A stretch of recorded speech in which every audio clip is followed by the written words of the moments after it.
Hey, I'm Dr. Dingerling. Today I'm going to show you how to repair a damaged rail on a surfboard. It's a relatively easy process. We'll take you through the steps that you need to take. I'll also show you how to prepare the area and all the things you're going to need, all the tools and the equipment you're going to need.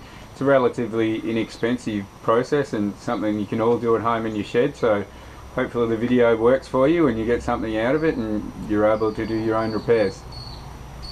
Okay, so I bought a second-hand surfboard off eBay.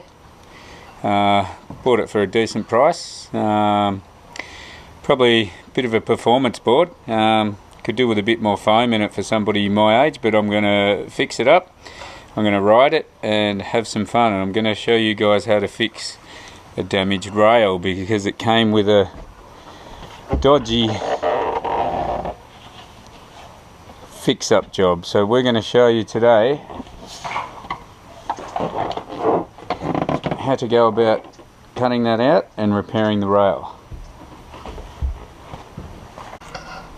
So you're going to need a couple of strippers, sandpaper of various grades, we'll get onto that later on, Stanley knife, resin, catalyst, something to mix it in, 4-ounce cloth, 6-ounce cloth, masking tape and Q-cell, which we'll mix in with the resin to create a filler.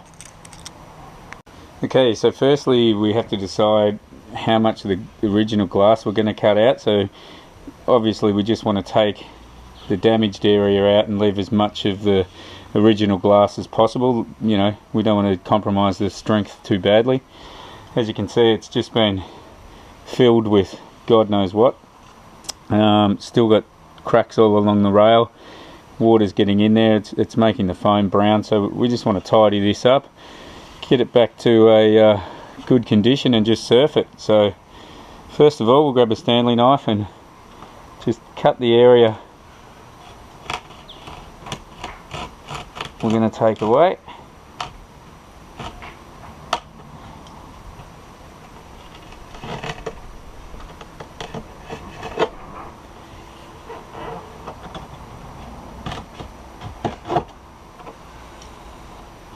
So you don't want to cut too deep, you just want to get through the surface of the glass to the foam and just be very careful. Now this rail, I don't want to cut too much out here, so we're just going to cut around that area there, and then the next step will be to lift all of this off. Okay, so we want to start at one end, just get the stripper underneath. As you're going along, you just want to be peeling back the glass with your other hand. As you get to a certain point, it should start coming off quite easily. Now I'm hoping these areas here, the wide areas, aren't too deep, and it's an easy repair.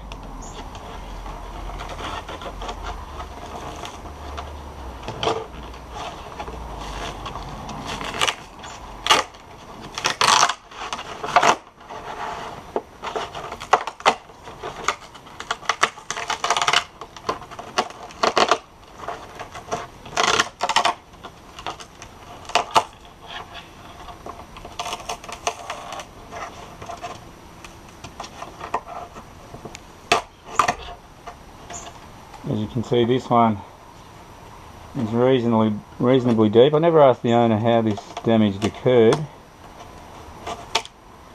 I guess I just knew that I was wanting to fix it and just ride the board.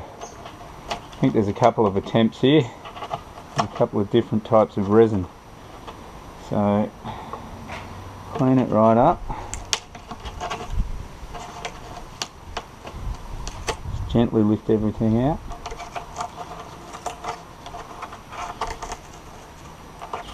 Now that we've taken all of that dodgy repair away, quite nasty looking work,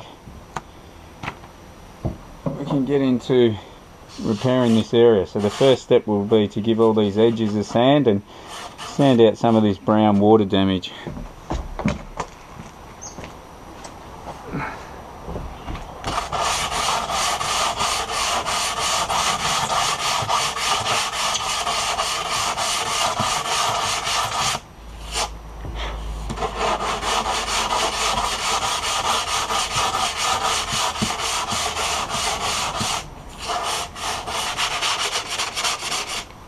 You really want to rough these edges up because you want the next lot of glass to stick to those edges. So sand out a bit further than the actual repair.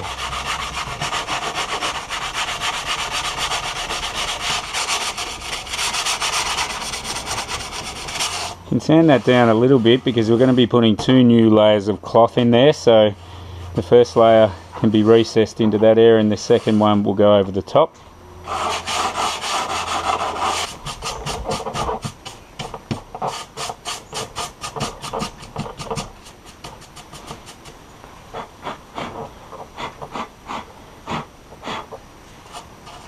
Now we're going to be mixing a little container.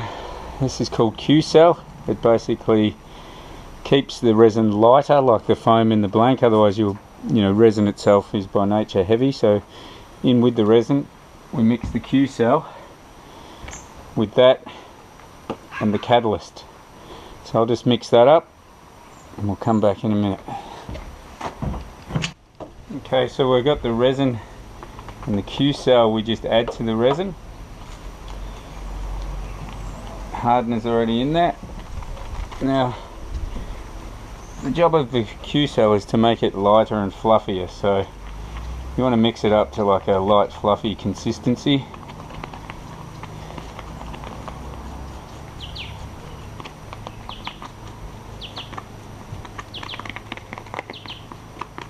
Make sure it's all mixed in well. Fluff it up like you're making a cake, I guess. Then we can apply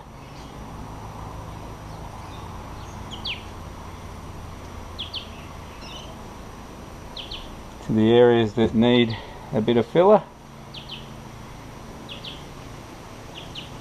Probably go a little bit overboard because it's pretty easy to sand off.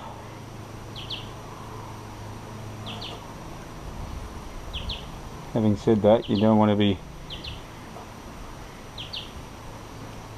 having a heap to sand off either. Okay, so now that the resin and Q-Cell mixture is dried, you can give it a sand. I've knocked it back a little bit first with some 80 grit sandpaper, then just finish it off with some 120. Just knock it down a bit, make sure it's below the surface of where the glass is, and the next step will be after that to cut some sheets of glass to lay over. So just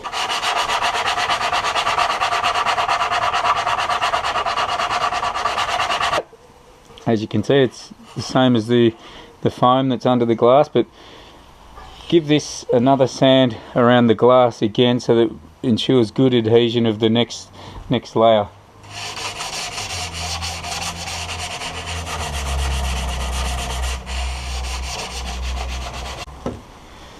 Give the area a good dust off with your brush again. Make sure your brush itself is nice and dry.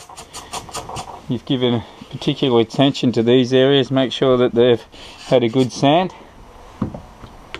Next step, we're going to mask off the area we don't want any resin going to.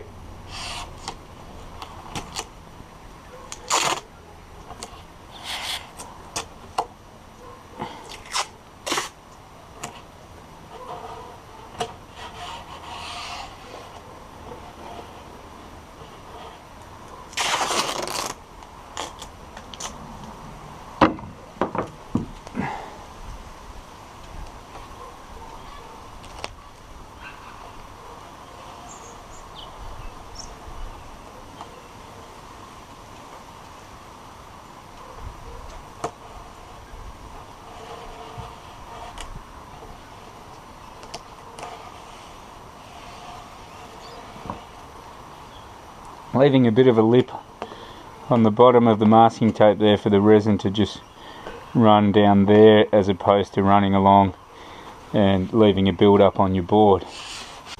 Okay, the next step is to cut your 6 gauge mesh in, making sure you just cover the original fiberglass so that it's going to fold down over and overlap the original fiberglass. We're going to glass that in, and then while that's still wet, we'll come over it with over the top of that with the 4 gauge glass, like so, and that'll fold down around the edge while it's nice and wet.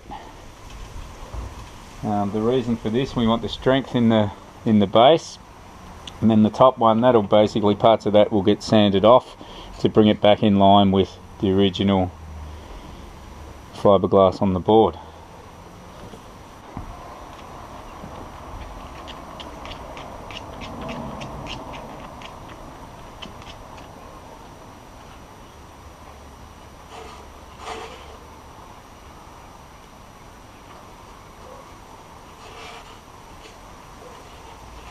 Like to make sure you get good adhesion of the cloth. This will actually sink through the cloth, but put a bit on your foam first, can't hurt.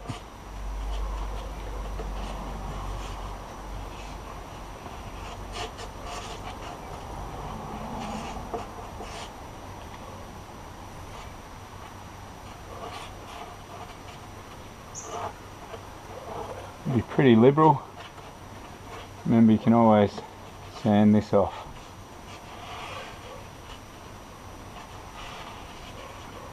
You want a good bit under the cloth. You want to thoroughly soak the cloth.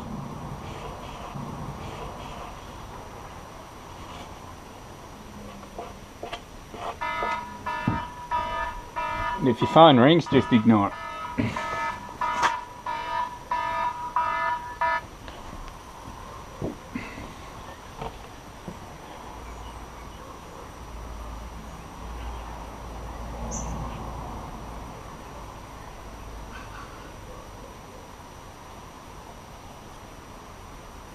Make sure you mix up enough. It's better to overdo it than underdo it.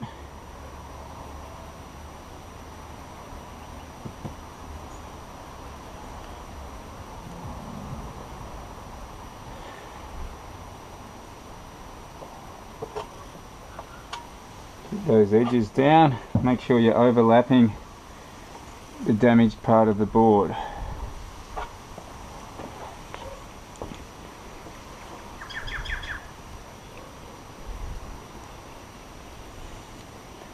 Now, as I said, this cloth is to strengthen the board, and the next one will be to hold the resin in shape.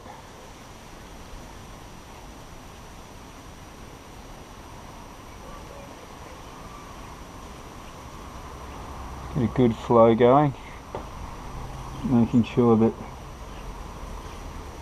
it's well pressed out and there's no lumps on the edges.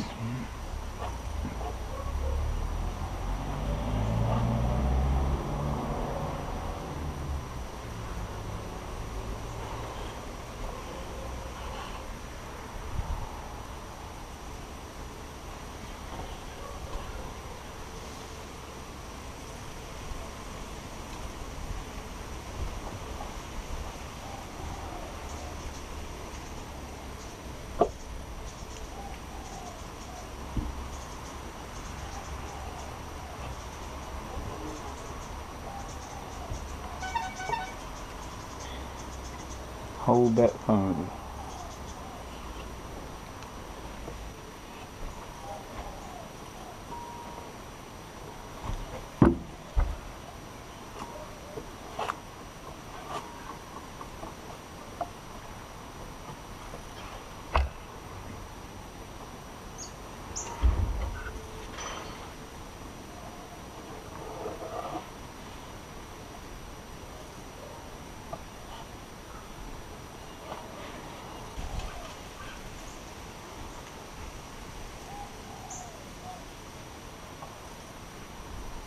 This is where the wax comb comes in handy. It can help you reshape your rail.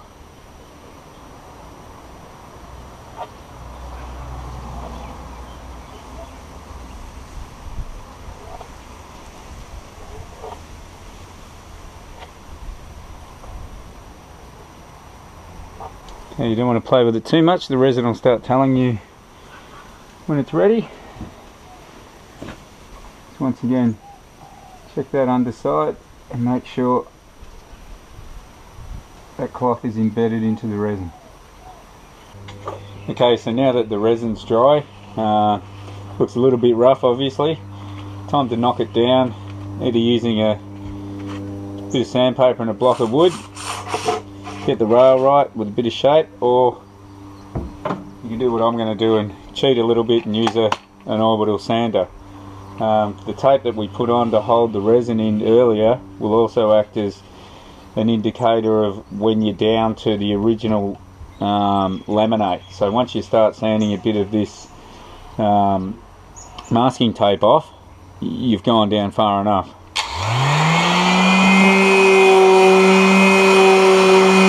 As you can see now, we've sanded down to basically flush and level. You can see parts of the masking tape are being sanded away, which is a good indication of being at the right spot. We've given the rail a bit of shape, but what I've actually done is I'm a bit shallow on the rail here, so I'm going to have to mix up a bit more resin, build that edge up and give it another sand. Okay, just a bit of wet rub now and smooth it all out. Make a bit more of a seamless repair. Grace, there's actually leftover spaghetti there if you want to eat it later. Yeah. Apparently it's lunchtime.